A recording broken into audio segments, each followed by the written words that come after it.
刘律师开始了。大家好，我是刘龙珠律师。今天呢，我们讲的还是川普，讲的还是2024总统大选。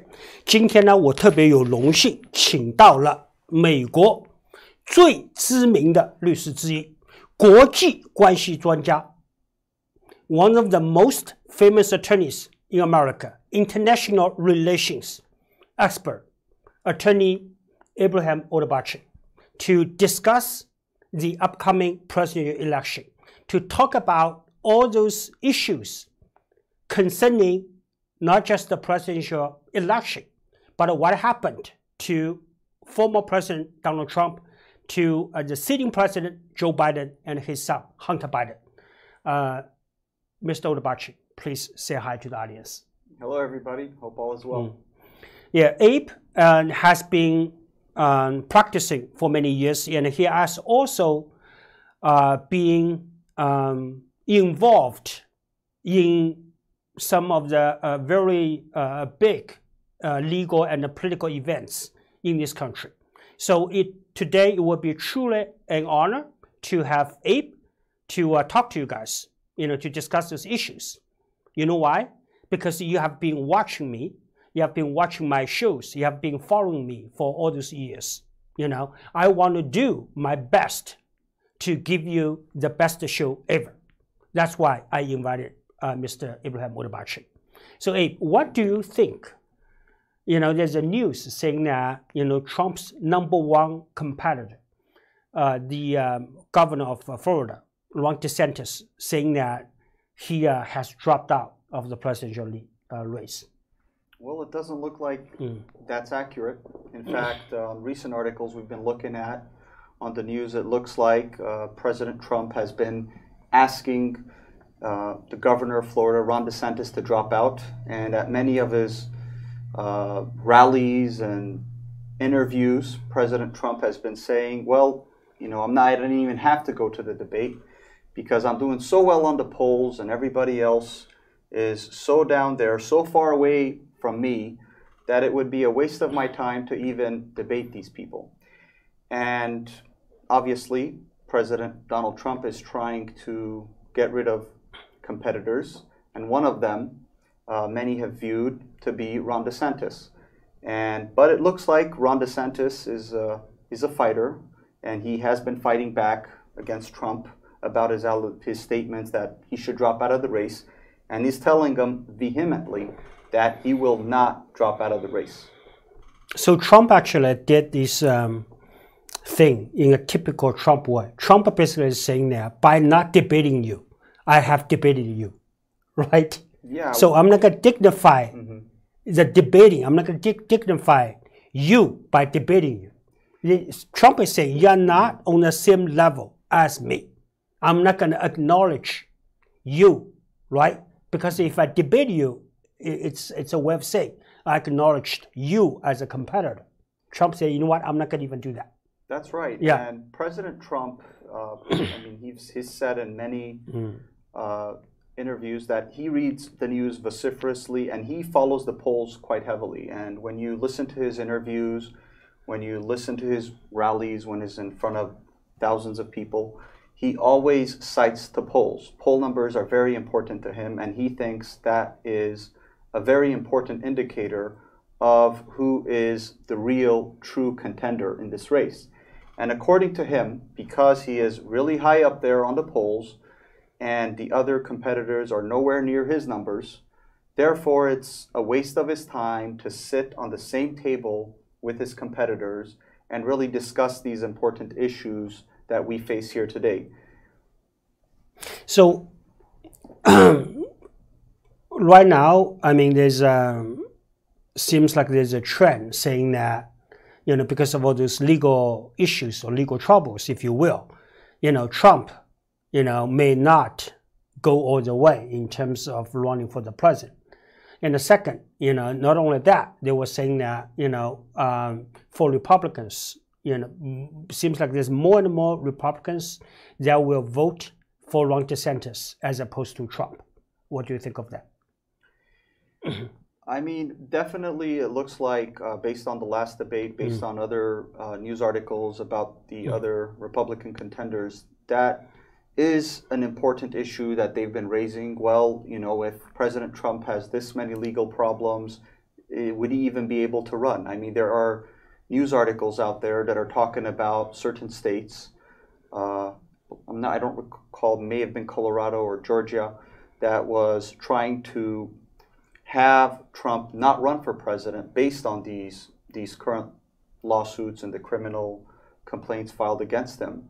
Now, many people say that these lawsuits and the criminal complaints against the president should be enough to discredit him and should be enough for the American population to not trust him and not vote for him. But President Trump is saying to the contrary.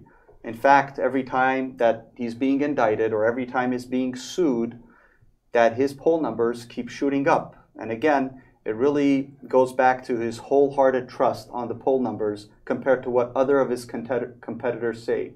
It looks like he doesn't even really care about what his competitors say, so long as the poll numbers show that his eye up there. Now, when the election comes, with the voters start putting into consideration these lawsuits, these litigations, possibly, it's definitely an avenue that a lot of these contenders have been using against President Trump, but only time will tell.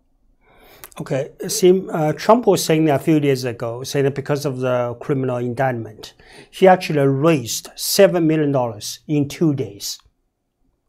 So it seems that each time Trump gets into legal trouble, either he's sued or he's being criminally charged, and he makes money, he gets money, at least, you know. So if that was true, but it does seem to support, you know, the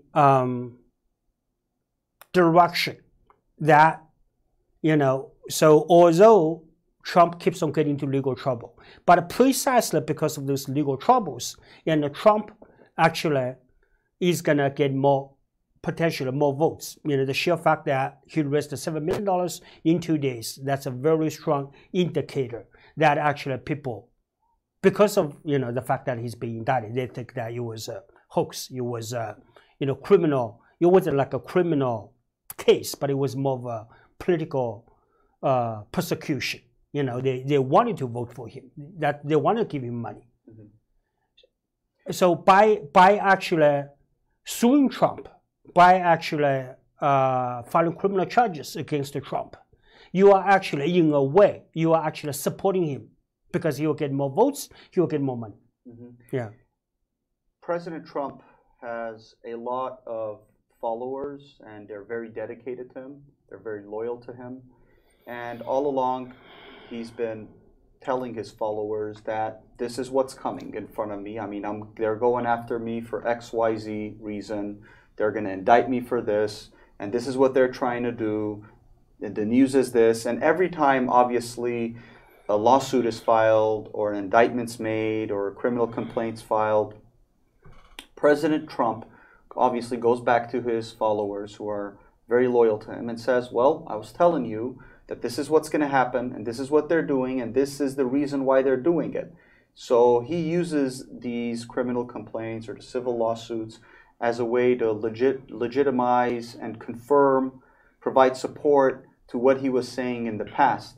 And it could be that he's gaining more support from that. It could be that his loyal followers are becoming even more loyal after these complaints are filed. So definitely, I mean, he's probably getting more support, or even more support from the support he has from this litigation. Yes, yes. But for the Democrats, so aside from Joe Biden, I mean, is anybody else that you think that would be a strong candidate for the 2024 presidential election?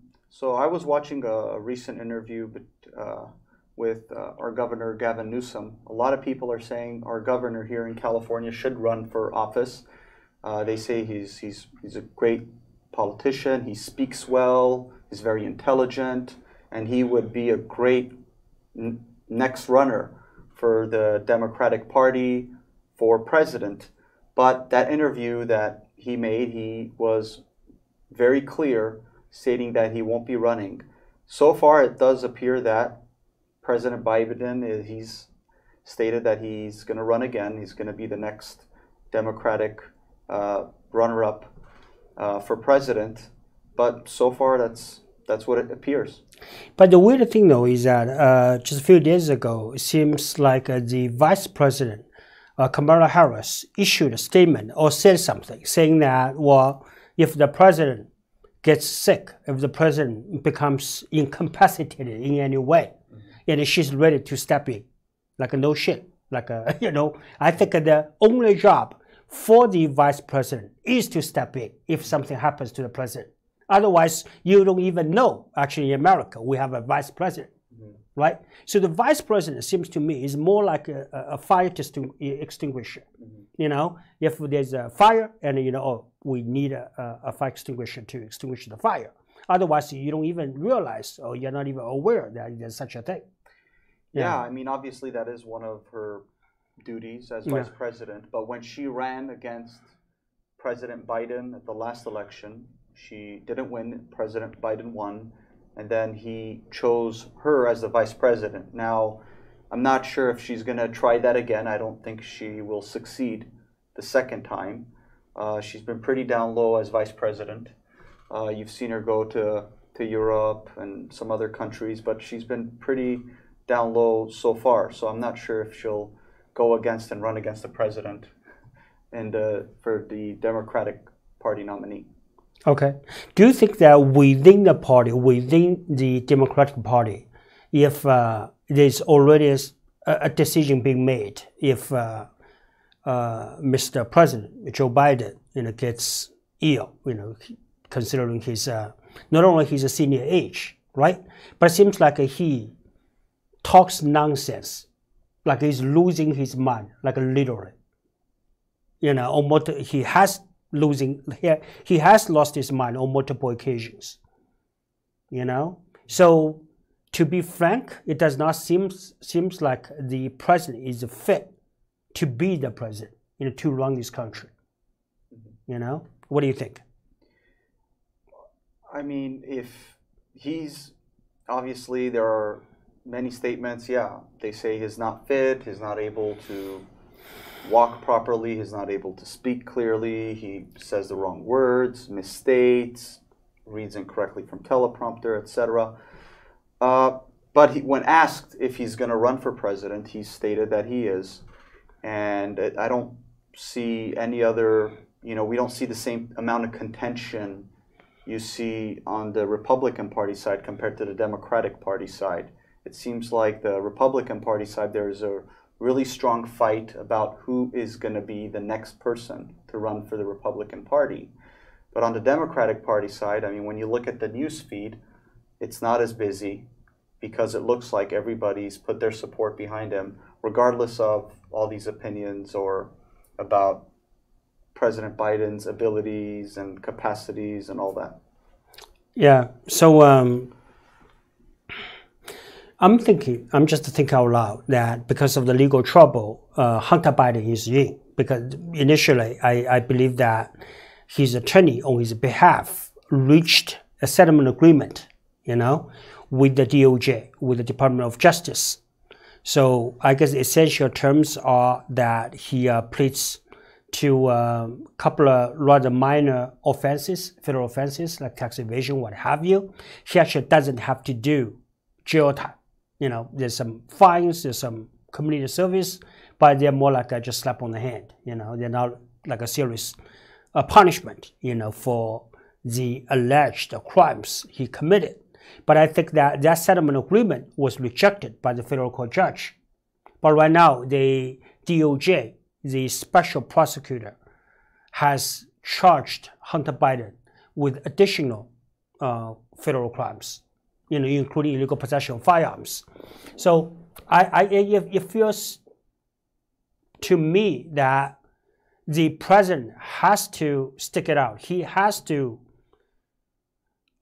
keep up with the fight, because if he doesn't, if he's no longer the president, you know, the South will get into very serious trouble. But clearly, though, it seemed to me that the agreement, the settlement agreement, was entered because Hunter Biden is the son of the president. Otherwise, why would you have got such a favorable agreement? And the second, the agreement was so one-sided. The agreement was so unusual. It was so bizarre. It was rejected by the federal court judge. The federal court judge said, you know what? I know you guys are trying to let him go, but this is too much. I'm not going to approve it. The other thing I think it's pretty funny, though, like in America, right? Every job has a qualification, with one exception, the president. Right? If you want to get a job, you say, you know what, I want to be office clerk. Usually the requirements will be like you have to graduate from college, you have to be healthy, That means that you don't basically, all of a sudden you start like pooping in public, right? And also you have to be responsible, for any job. Even you work at a Starbucks, and there's qualifications. But for the president, clearly, I think he has shown signs of unfitness, but he's still in the office. It seems to me, actually, there's something wrong with the system. If he got these countries mixed up, can you imagine? He would say, you know what, we're going to bomb. I guess what he meant to say, we're going to bomb Iran, right? Then maybe he will misspeak. He will say, oh, you know what? Let's bomb Ukraine. They'll be like, Mr. President, did you mean like Iran? He's like, no, I don't know what I meant. What did I say? Did I say Ukraine? Can you imagine? The grave consequences this may cause, because of the fact that, he is not of a sound mind. He is that kind of person that you will see in those case law for like a probate cases, right? Somebody's super old, he has lost his mind, and he made up a will, because he wasn't, clear in his mind. The will later gets challenged. So I think it's just sad. Like, there's nothing you can do about it. I mean, what's going on, obviously, is in this next election, this is something that's a big issue. Yeah. The news anchors have been talking about President Biden's abilities. The presidential candidates have been talking about it, debating it, arguing it. It's front and center on the table. And that's probably the first thing they're going to start arguing once we have a Republican candidate running against President Biden. That's going to be the first thing. They're probably going to put the videos up. They're probably going to put all these examples of their claims that, well, I don't think you're fit. People of the U.S., look at the president. Look what he's doing. Look what he's saying. And look at his inabilities. And that's going to be center up for voters to decide whether what everybody's been contending all this time, especially now the Republicans, are going to put the center stage, whether the current president has the ability to have another 4 years and continue with it. So it's going to be a big issue for sure. Yeah. So what's your bet? Like, who's going to be the next president? I don't know. I think we'll see. If I only knew. I mean, the debates are very. They're very. I think it's too soon right now to tell based off the polls alone. I mean, they're still fighting really hard on the Republican side. I think from the Democrat side, I think President Biden's going to be the runner-up. From the Republican side, it's really tricky because now I'm seeing all these lawsuits about President Trump that he should not be able to run for president. But I mean, his polls show that he's going to be the next runner-up. So we're going to have another round two, unless it turns out that these lawsuits against him that he can't run for president goes through. And if that's the case, I mean, it's going to be difficult to say who's going to be the Republican contender if it's not Trump. Yeah. My bad, Trump. Yeah. Yeah, I mean. Yeah. I think that Ron DeSantis does have potential, but still, I don't think he's on the same level as Trump. You know, with the Joe Biden, I think he's a losing cause. Okay. You know, so I think he right now the reason why he still announced that he was going to run for the 2024 presidential presidency. You know, so because of his son. If he lost the power as a president, he can no longer protect his son. Yeah, he may not be a good president, but in a sense, he's a good father. You know, he wants to protect his son, you know? What can I say? Is there anything else you want to share with our audience? I think it's going to be a very interesting election. I think every election is very, very exciting and fun, but this one's really different from all the other ones we've seen, I believe. We have all these civil criminal allegations against a Republican frontrunner. I don't know when's the last time we've seen that, if we've ever seen that. And this is going to be a very different election because, according to President Trump, these allegations, these lawsuits, these criminal complaints and indictments are not hurting them. They're helping them. But now we have these lawsuits trying to make sure that these complaints hurt him. But if these lawsuits again fail, then we have President Trump, the front runner on the Republican side, again going against Joe Biden, round 2. And this is going to be a very interesting, exciting election. And what happens if Trump wins the presidency the second round? That's going to be an interesting event as well. Yeah. Yeah, we just have to wait and see. Yeah, yeah, that's right. Yeah, before we conclude, you know, there's something I want to say to actually my mother, and she will be having her 79th birthday in a couple of weeks, and I want to say happy birthday, Mom. And my mother is someone very special in a sense that she actually has a cat/dog sanctuary in China. You know, the sanctuary houses about 60 cats and 1 dog. And she does everything by herself.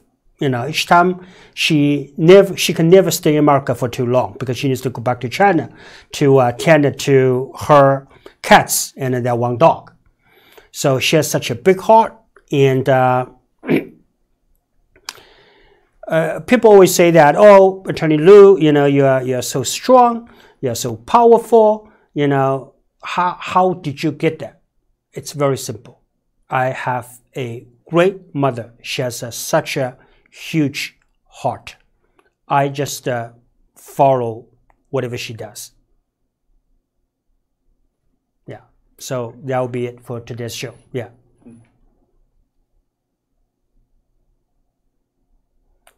How?